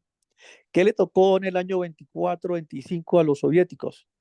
Ir, tomarse a Ucrania, y fue una masacre bárbara para poder sacar a los blancos. ¿Cuál fue el castigo de cuando Stalin llegó al poder? ¿Cuál fue el castigo? El genocidio. Los 10 millones que murieron. ¿Y cómo murieron? Fue muy sencillo. Les pusieron una cuota de entrega de granos y no eran capaces de entregarle la cuota. Rusia no necesitaba, pero le pusieron una cuota de granos que ellos la dieron, y ellos les tocó aguantar hambre. Entonces, el odio de ellos es muy grande. Después, Stalin hizo otra jugada, no solamente con Ucrania, sino con todos los países que formaban la Unión Soviética. Mandó millones y millones y millones de rusos que llegaron a cada país a ser los líderes de los países, y los que habitaban, los originales de cada país, pasaron a ser un segundo plano. Entonces eso generó mucho malestar, porque ¿por qué llega un tercero a mandarme así en esa forma y me saca a mí? Cuando vino la separación de los países en el 89, pues los ucranianos, los verdaderos ucranianos, dijeron: el país es mío y yo lo dirijo. Y cogieron a los rusos y los mandaron para el Donbass y a todos los estados que están hacia el oriente, que es donde se concentraron. Ahí vamos bien con la historia. ¿Qué quiere Putin? Reconstruir la Unión Soviética, como siempre hemos dicho. ¿Cómo empezó la jugada? Con Crimea, como hemos hablado. Nadie le hizo mucha bulla, no hubo castigos, pero él ya estaba preparado para eso. Pero Crimea tenía un problema. Crimea no tenía acceso terrestre para los rusos. Por eso, donde están los rusos que estaban en Ucrania, eso es lo que le interesa a Putin para tener acceso al mar. Y por eso la guerra se concentra en ese estado. ¿Qué pasa hoy en día? Pues eso es, ahí están enfrascados y ninguno avanza. Un rato avanzan los rusos, otro rato avanzan los coreanos, pero eso está ahí como enfrascado. ¿Qué ha pasado? Europa, todos sus jugueticos de guerra antiguos prácticamente se los dio a Ucrania para apoyarlos. Ellos compraron armamento nuevo. Y estos casos de guerra se prestan para probar nuevos jugueticos. El hipersónico y todos esos cohetes que nunca han sido probados en las guerras, ahorita salen a probar. Pero ¿qué pasó? Ya Europa se cansó. Ya los gringos se cansaron. Entonces, ¿cómo se zanja esta guerra? No es fácil, porque Ucrania no quiere perder territorio y Rusia no va a quedar como perdedor. Lo que uno escucha es que la única salida es una zona de distensión, que no es ni ruso ni es ucraniano, y transitan libremente los rusos por ahí y transitan libremente los ucranianos por ahí. Esa es la salida política que hay para esta guerra, que ya todo el mundo se cansó de poner plata. ¿Esta guerra para qué sirvió? Digámoslo así, eso se le debe a Trump cuando fue presidente. Él le dijo a Europa: yo no tengo por qué cuidarlos a ustedes, de los rusos. Ustedes gastan el 1% del PIB en armamento. Eso es muy poquito. Y le hizo sobre todo el reclamo a Alemania: páguenme los soldados, páguenme la tropa. Y obligó después a la Unión Europea a que todos los países gastaran el 2% del PIB. Y por eso ahorita todos están comprando jugueticos nuevos, los F-35, todas esas cosas nuevas que están, todo el mundo les está comprando. Pero hay una alianza muy interesante que llaman de los tres mares, que son Polonia, Checoslovaquia, Eslovaquia y todos esos países que van en ese sector. Por ejemplo, Polonia hoy gasta el 4% del PIB y se está armando de una forma gigantesca. Y todos esos países se están organizando y formando una asociación. Por ejemplo, el gas. Ellos hicieron un gasoducto por el mar Báltico y traen el gas de Noruega. Ya no tienen dependencia de los rusos. Entonces, esto también está cambiando la economía, la forma de interactuar, pero ya Europa, ciertos países están colocándole su control al crecimiento militar de Rusia. Y como digo, la solución es una zona de distensión. Gracias. Yo no me atrevo a ofrecer soluciones. Yo lo que veo es que aquí lo que define todo es la fuerza. Aquí no cuenta ni la justicia ni nada, sino la fuerza. Y la fuerza es la que definirá cómo termina esto. En ese escenario de fuerza, embajador, ¿usted cree que con el panorama, el equilibrio que parecería darse, digamos, uno veía a Estados Unidos con la OTAN, la Unión Europea, digamos, formando un bloque conjunto? Por el otro lado, obviamente Rusia, si bien no un apoyo expreso, por lo menos sí algo tácito de parte de China. De lo que le entiendo, y corríjame si esta interpretación no refleja su pensamiento, lo que le entiendo es, con la llegada de Trump, ese bloque, llamémoslo así, que existía entre Estados Unidos y Europa Occidental, seguramente va a debilitarse. Trump va a tratar de acercarse más hacia una solución negociada con Rusia. y desde esa perspectiva, pues el conflicto pasaría, digamos, a un nivel distinto. Pues puede que no se acabe la guerra como la estamos viendo, pero que sí haya una dinámica totalmente distinta. Si eso es así, digamos, y si usted tuviera que tratar de predecir un poco cómo se va a mover Trump en ese sentido, ¿qué cree usted que pueda pasar? Y de nuevo, desde la óptica de la fuerza, es decir, si estamos en el escenario de la fuerza, ¿cómo ve usted a Trump desempeñándose en ese panorama? La fuerza, por el lado de Occidente, básicamente es depende de la política.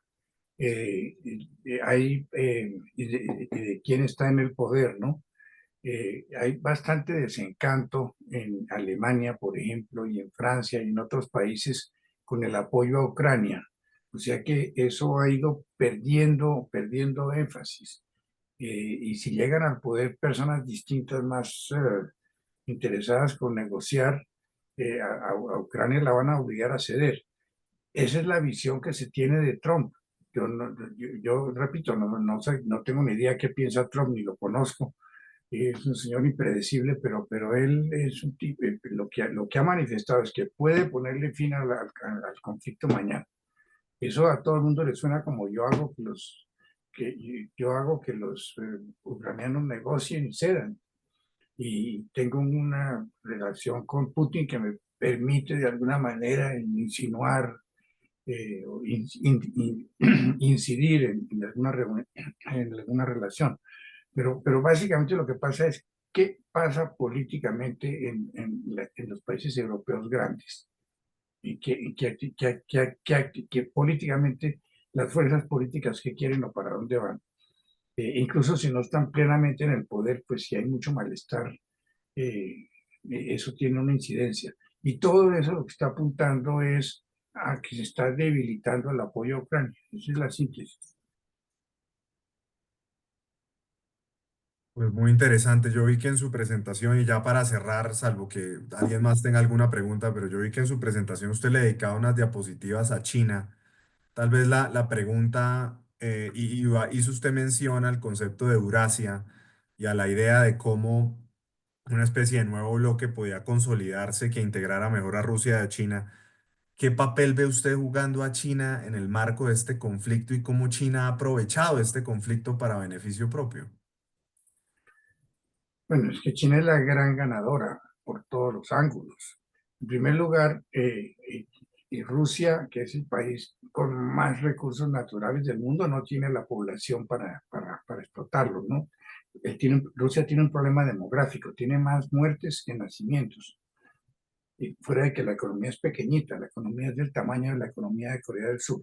En cambio, China hoy día es una potencia tecnológica, no solamente de mano de obra barata y cosa comercial, sino es una potencia tecnológica. Hay más patentes anualmente de China que de Estados Unidos, por decir algo. Y tiene una población vastísima, tiene todos los recursos. Entonces, Rusia ha caído en manos de China como una pera madura. Rusia es el junior partner. No es decir, hoy lo que cuenta es China. Y los Estados Unidos, según Mersheimer y un poco de gente que piensa más allá, deberían concentrarse en ver cómo manejan el asunto de China en vez de estar distraídos con cosas en Ucrania. China tiene dos debilidades grandes. China depende del comercio para que su economía crezca. Y China depende de las importaciones de combustible. Y ambas cosas son a través de las rutas marítimas. Y las rutas marítimas las controlan las potencias anglosajonas, básicamente Estados Unidos e Inglaterra. Entonces, la reacción frente al auge de China, la reacción de los Estados Unidos ha sido rodear a China, así como hicieron con Rusia. Entonces, crearon una alianza que se llama AUKUS, Australia, UK y US, AUKUS. Y ahora la están ampliando y están incorporando ahí también a Corea del Sur. Tienen bases militares en las Filipinas. tienen a Guam ahí cerca, o sea, están, hay Japón, ahorita está ahí, Japón. en este momento hay ejercicios militares de Sudáfrica, perdón, Corea del Sur, Japón y los Estados Unidos. Cosas que China ve como una amenaza, es una cosa parecida a lo que pasó antes. China ve eso como una amenaza, lanza toda clase de advertencias. Y la situación se está poniendo cada vez más tensa allá. Es uno de los sitios donde puede pasar algo grave en cualquier momento. Es la reacción de los Estados Unidos, pues rodear a China de satélites enemigos hostiles. Y la reacción de China es interesante. El problema de China es que, por ejemplo, el 30%, no, casi la mitad del comercio que va hacia China pasa por el estrecho de Malaca. Ese en cualquier momento lo pueden cerrar las potencias anglosajonas. Es un drama para China. Igualmente, la mayor parte de los combustibles, todos los combustibles que vienen del Golfo Pérsico, de las grandes fuentes de petróleo, pasan por el estrecho de Malaca. O sea que la economía de China es muy vulnerable al comercio internacional que está dominado por las potencias anglosajonas. Entonces China lo que está haciendo son dos cosas. La nueva ruta de la seda. Ellos están haciendo unas inversiones enormes en adecuar, modernizar e integrar las conexiones ferroviarias por todo el Asia Central hasta llegar a Europa. Hace poco completaron ya un tramo que les permite ir desde una ciudad en China hasta Hamburgo o hasta Madrid, creo que son 13 o 14 días, que es más o menos la mitad de lo que toma eso por barco. Con la implicación que eso tiene desde el punto de vista de ahorro, ¿no? Y la otra cosa que está haciendo China es apoyando a Rusia en la construcción de la llamada Ruta del Ártico, que consiste en que por cuenta del calentamiento global se está ablandando el hielo en el Ártico y se está derritiendo en algunos puntos. Entonces los rusos quieren construir una ruta que no dependa de los americanos y de los ingleses sobre su litoral. China está haciendo grandes inversiones en esa ruta del Ártico y hoy en día tienen los rusos tienen, no me acuerdo, pero que el número de rompehielos más grande del mundo, rompehielos atómicos y tal. Y ya hoy día en una parte del año es posible ir desde el Pacífico hasta Europa por la ruta del Ártico, no durante todo el año, pero buena parte del año ya se puede utilizar con los rompehielos y tal. Y esa es la reacción de China a lo que está pasando. Pero sí, el verdadero rival de los Estados Unidos y del Occidente es China. Sin duda. Sin duda, esa es una visión que tendremos que todos considerar hacia adelante. De mi parte, embajador, exministro, no tengo mayores preguntas. Yo espero que usted haya tenido, pues, gozado esta oportunidad de compartir sus ideas. Sin duda, creo que la audiencia así lo gozó. Es muy interesante este tema y creo que nos da para muchos más temas. Quedo intrigado de verdad con un poco el mundo que va a recibir el señor Trump, porque sin duda tiene unos retos muy importantes en esta materia y creo que si uno lo ve desde una estructura, un realinderamiento más general en el mundo de lo que está ocurriendo y de un cambio de ese sistema basado en reglas y de democracias liberales y de sistemas liberales de derecho a un sistema de más poder político, creo que vamos a tener que estar abiertos a esa posibilidad. Pues de mi parte, muchísimas gracias. Yo no tengo más preguntas. Veo que nadie más tiene preguntas distintas. Luego, Jorge, Gracias, Rafa. tienes la palabra. Bueno, no, pues como generador de estas reuniones que hoy lo vimos, llevamos 237 y lo dije un día, mi meta es completar 500. Espero tener la capacidad mental para hacerlo, no física, sino mental. Y embajador, he recibido múltiples mensajes por mi chat de agradecimiento y solicitándome que haga más reuniones de estas con usted. Entonces, lo dejo para que hablemos con calma de otro tema, porque ha sido muy interesante. Yo creo que soy de los que más he aprendido sobre esto, de todo lo que se ha hablado desde el punto de vista histórico y geográfico de la región. Entonces, eso es muy importante para poder uno entender mucho, como usted lo dice, qué hay detrás.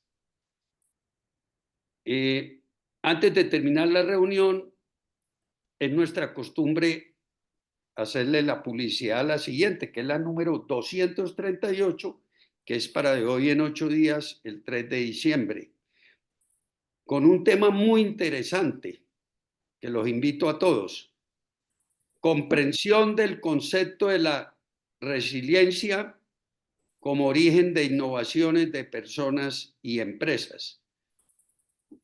Quien lo va a hablar, yo les mando la hoja de vida, quien es, ya ha tenido 2 o 3 exposiciones con nosotros de estas 237, es Héctor Murcia, una persona que tiene muchísimo conocimiento de este tema y nos va a hacer la moderación otra persona que también tiene mucha experiencia, conocimiento, que es el ingeniero Adrián Hernández.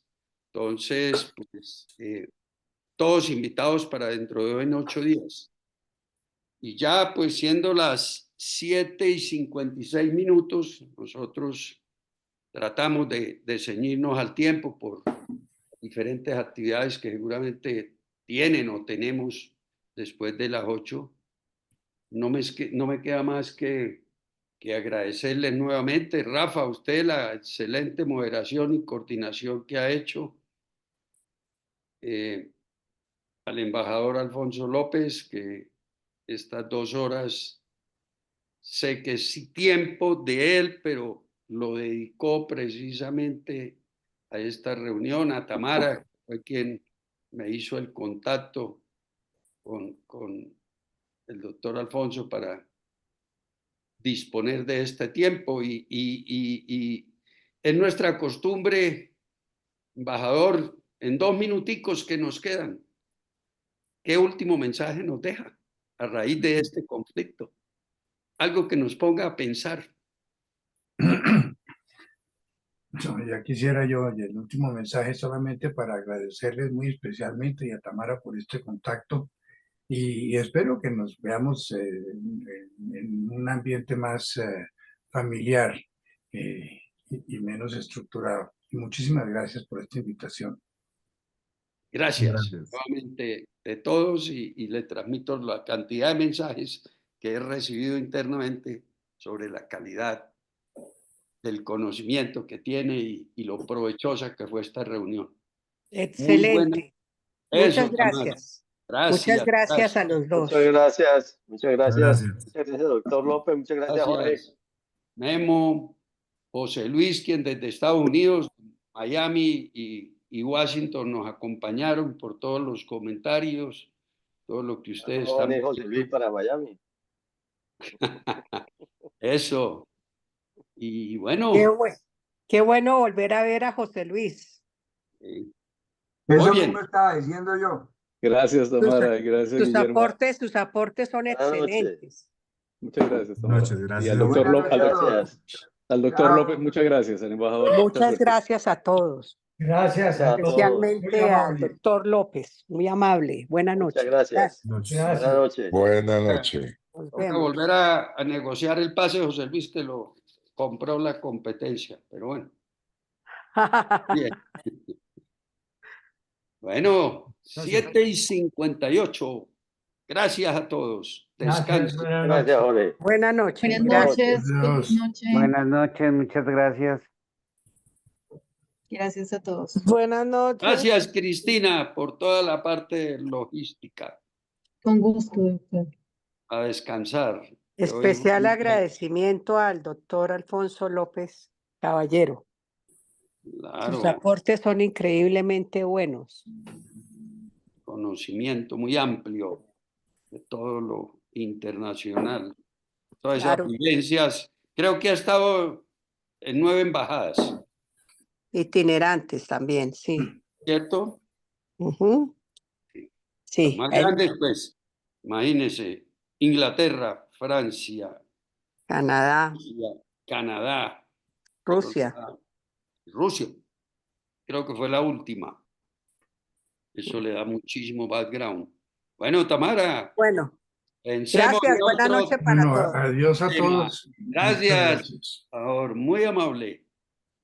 Gracias, Alfonsito. Gracias. Buenas noches. Dios, gracias.